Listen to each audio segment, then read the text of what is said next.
collection or in the biliary system or in the urinary system. These are made up of polyurethane, polyethylene और silicone. तो silicone और latex ना बहुत slippery होते हैं और Teflon is and they tend to be very very tough one. Most of the catheters are made up of polyurethane or polyethylene. और depending upon the shape we have pigtail. ये pigtail होता है, ये pigtail है. ये shape इसलिए बना होता है कि जब बॉडी के अंदर रहता है कि इजीली बाहर ना निकले. ये भी पिगटेल है. ये मेलिकॉट है और ये रिंग बिलेरी कैथेटर है. रिंग बिलेरी कैथेटर का मतलब है कि ये long multiple over length of 15 centimetre you have multiple side holes. ठीक है, साइड होल्स होते हैं specifically use for biliary drainage. So ये इसमें. और ये Malecot usually use for thick collection जहाँ पे डेब्री बहुत ज़्यादा है. Commonly you use pigtail catheters and the catheters again they are measured in French size. Smaller the size of the French, smaller the catheter. So अगर मैं 10 French का catheter है तो अगर 20 French का है 20 French, डिफरेंस ये है कि 20 French is much larger than the 10 French. ठीक है. So pigtail most of the time we put a pigtail catheter. अगर बहुत ही थिक कलेक्शन है जैसे पैंक्रेटिक ड्रेनेज है, पैंक्रेटिक कलेक्शंस है, उसमें मेलिकॉट डालते हैं. और ring biliary is specifically use for biliary work. ठीक है. और these are made up of polyurethane, polyethylene and they are measured in French size. और आती है वो तो जो अभी बताया वो 2000 नॉन वैस्कुलर कैथेटर्स. और हम लोग जो वैस्कुलर वर्क के लिए जो कैथेटर यूज करते हैं उनको बोलते हैं एंजियोग्राफिक कैथेटर्स. ठीक है, एंजियोग्राफिक कैथेटर्स. उनकी यूजुअली साइज होती है 2.5 to 5 French.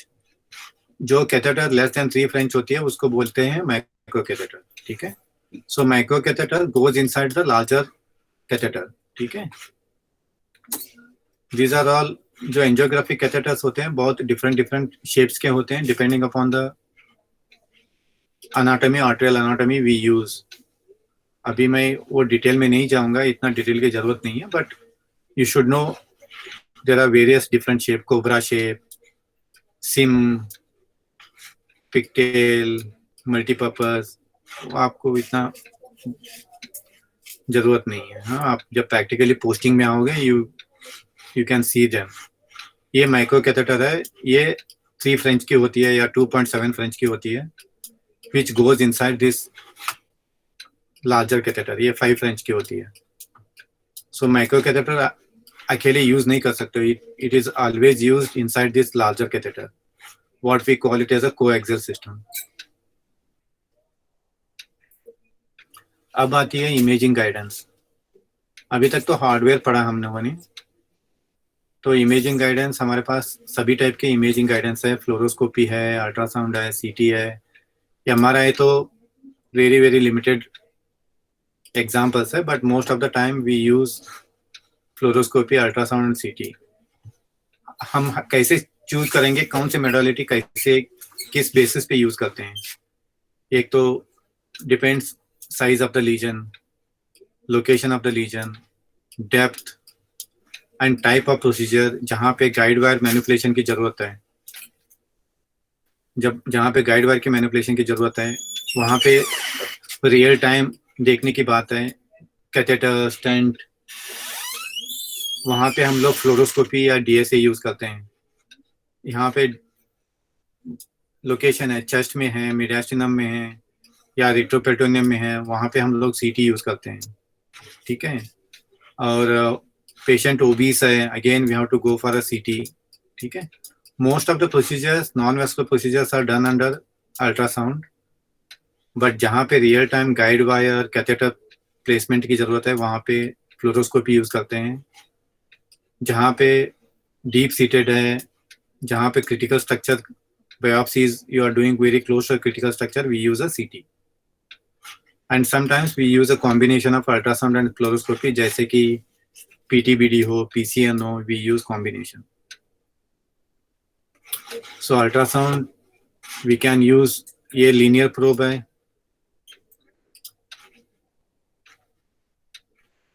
ये लीनियर प्रोब है। Linear probe usually use for superficial structures, जैसे कि थायराइड है या स्किन के नीचे है, बहुत ही सुपरफिशियल लीजन्स के लिए, और वैस्कुलर पंक्चर के लिए, आर्टरी वेन पंक्चर के लिए। ये कॉन्वेक्स प्रोब है, it is used for deep seated lesions like abdomen में हो, पेल्विस में हो, उनके लिए यूज करते हैं। दिस इज एंडो कैविटी, जैसे टीवीएस हो, ट्रांसएक्टल हो, प्रोस्टैटिक बायोप्सी, हाँ उसके लिए यूज करते हैं। अल्ट्रासाउंड का एडवांटेज ये रहता है कि आपको हमेशा ये ना रियल टाइम में आप देख सकते हो नीडल कहाँ जा रही है। और फ्री हैंड, एक हैंड में आपने प्रोब को पकड़ा, दूसरे हैंड से आपने नीडल को मैनिपुलेट किया, what we call it as a free hand technique. ठीक है।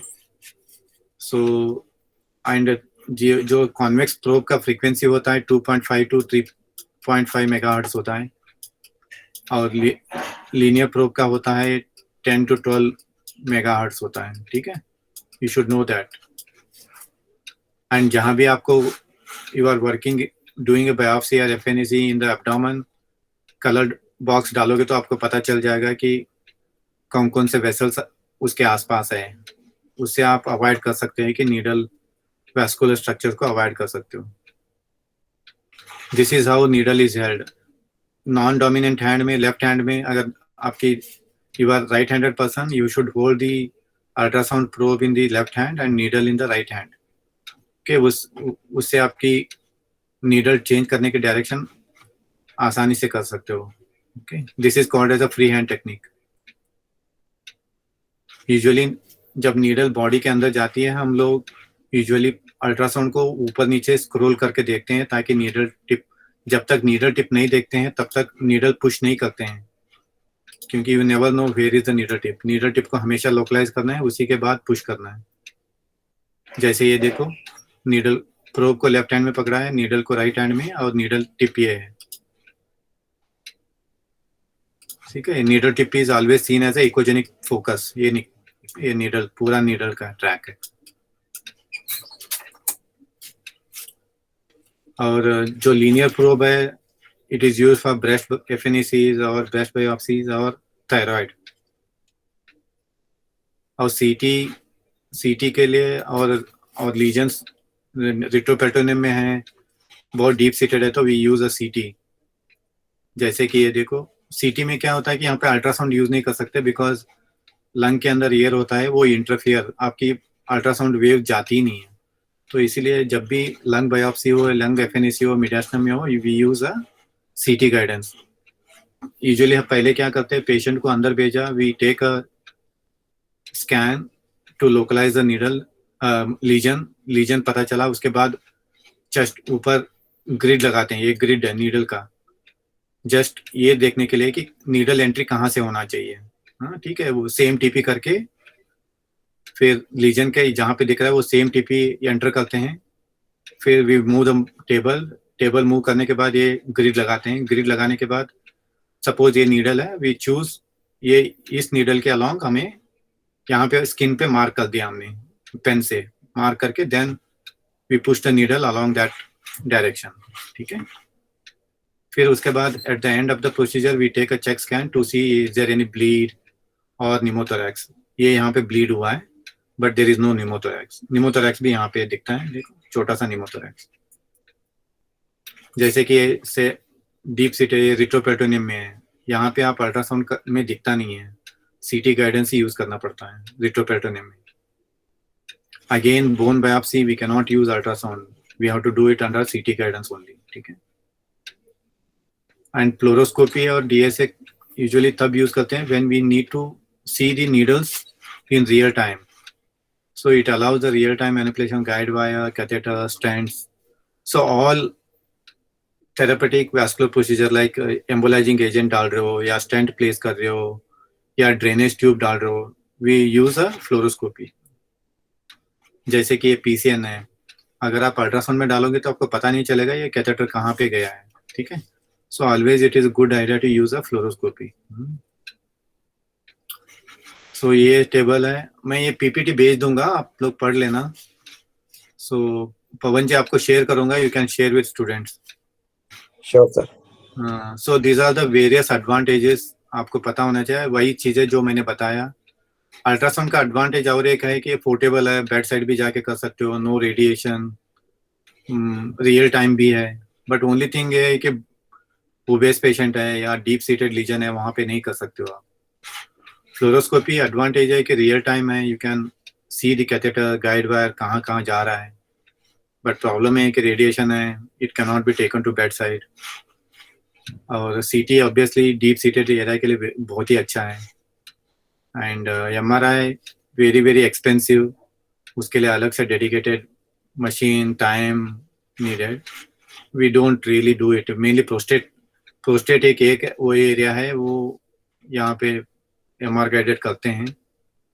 But most of the time all drainage, FNAC, biopsies are done under ultrasound and CT guidance. Drainage हो या stenting, angiographic procedures, they are done under fluoroscopy or DSC. So usually जब patient आता है, we do screening, सभी पहले की imaging देखते हैं, patient को coagulation profile करवाते हैं, PTINR.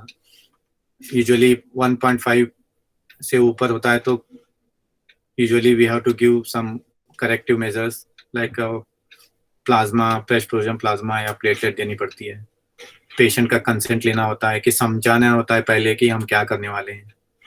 और जहाँ पे आपको पता है कि ब्लीडिंग के चांसेस हैं या कॉम्प्लिकेशन के चांसेस है, वहाँ पे हमेशा एडमिशन करके करना चाहिए. लाइक चेस्ट, कोई भी बायोप्सी चेस्ट का हो, लंग का हो, मीडियास्टम का हो, एब्डोमेन का हो, एडमिशन के बिना नहीं करना चाहिए. बट अगर आप थायराइड का कर रहे हो या सुपरफिशियल स्ट्रक्चर का कर रहे हो, बोन, तो आपको एडमिशन की जरूरत नहीं है. हमेशा कोई भी पेशेंट का प्रोसीजर करे तो IV line must, IV line के बिना नहीं करना चाहिए. सो हमेशा ऑल प्रोसीजर्स यूजुअली पहले हम लोग क्लीन करते हैं एरिया, स्क्रीन करने के बाद फिर उसके बाद लोकल एनेस्थीसिया देते हैं. हमेशा लोकल एनेस्थीसिया देना जरूरी है because it will reduce the pain. आप पेन एक बार कम हो गया तो then you can always do your procedure without much of a problem. ठीक है. और लिग्नोकेन ऐसे देते हैं हम लोग पूरा का पूरा एंटायर ट्रैक में, स्किन से लेके अगर पेरिटोनियल लाइनिंग तक जा रहे हो या प्लूरा तक जा रहे हो, वहां तक पूरा इंजेक्ट करना पड़ेगा आपको. जैसे ये देख रहे हो आप, अगर मैं किडनी में बायोप्सी कर रहा हूँ या PCN कर रहा हूँ, मेरा नीडल किडनी तक जाएगी, वहां से लेके पूरा का पूरा स्किन तक लोकल एनेस्थीसिया इन्फिल्ट्रेट करना चाहिए. बिकॉज आपके नीडल सिर्फ आप स्किन में लोकल एनेस्थीसिया डालोगे तो फिर नीडल जब अंदर जाएगा बहुत ही पेनफुल होता है. ठीक है. ऊपर यहाँ से लेके यहाँ तक पूरा entire the track has to be anaesthetised. Basic procedure तो मैंने FNAC बायोप्सी तो बता दिया. Usually these are FNAC biopsy, usually they are done for the diagnostic purpose to identify the nature of the disease की neoplastic है, infection है, inflammatory है. और यहाँ कॉन्ट्राइंडिकेशन बायोप्सी के लिए ये होता है कि INR मोर देन 1.5 है तो यू कैन करेक्ट इट. अगर कभी कभी सेफ पाथ नहीं है, अगर आसपास बहुत ही क्रिटिकल वैस्कुलर स्ट्रक्चर है, बॉवल है, then you should not attempt. ये FNAC का पिक्चर है कैसे किया जाता है.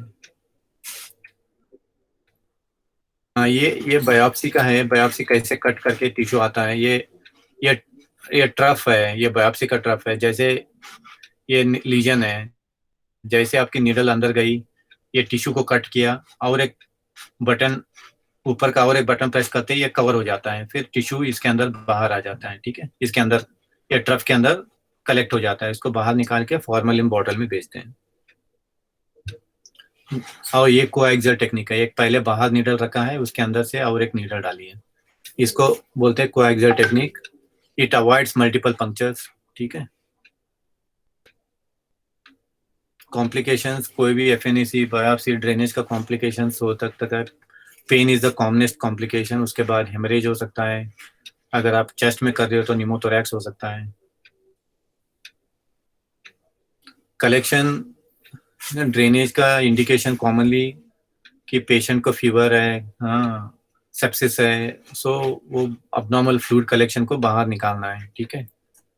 सो यूजुअली ड्रेनेज में दो टेक्निक है. एक तो ट्रोकार टेक्निक है, एक सेल्डिंगर टेक्निक है। ट्रोकार का मतलब ये होता है कि ये कैथेटर के अंदर ही एक और एक नीडल ऑलरेडी पहले से लगा होता है।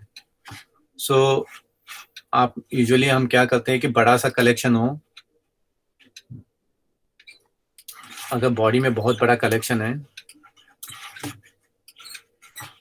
ठीक है, और स्किन के जस्ट नीचे है, ये स्किन है और ये बड़ा सा कलेक्शन है, यूजुअली क्या करते हैं हम लोग आफ्टर लोकल एनेस्थीसिया एक स्टैब दिया हम लोगों ने, सर्जिकल ब्लेड से बड़ा सा निक दिया, उसके अंदर से पूरा का पूरा नीडल, एक कैथेटर और नीडल दोनों साथ में रहता है, उसको अंदर डाल दिया हम लोगों ने।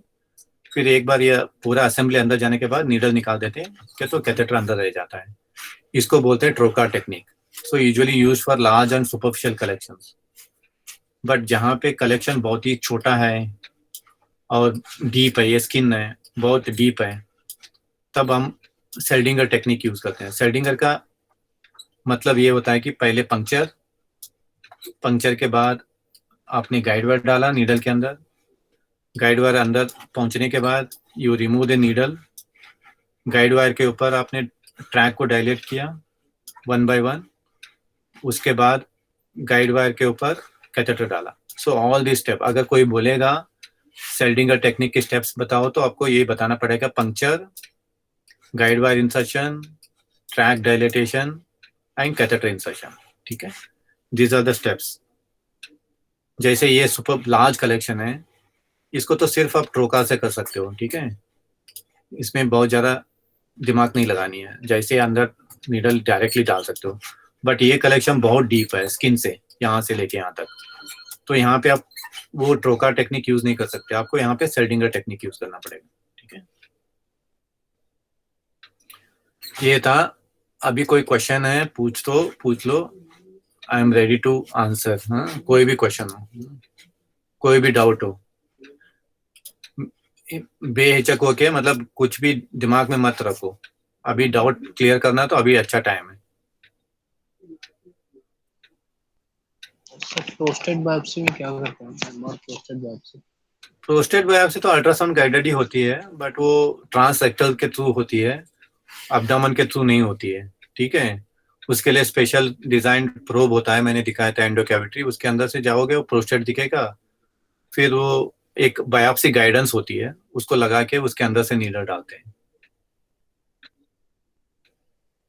वो भी सैम्पलिंग के लिए होती है, वो मल्टीपल कोर्स लिया जाता है उसमें ना। और बताओ, अभी तक तुम लोगों ने क्या क्या प्रोसीजर देखा फाइनल ईयर वालों ने? क्या क्या प्रोसीजर देखे हैं नॉन वैस्कुलर में? हाँ, बिलियरी स्टेंटिंग देखा है, पीसीएन, पीसीएम देखा सर, एंड अल्ट्रासाउंड में पोस्टिंग नहीं होती तुम लोगों की?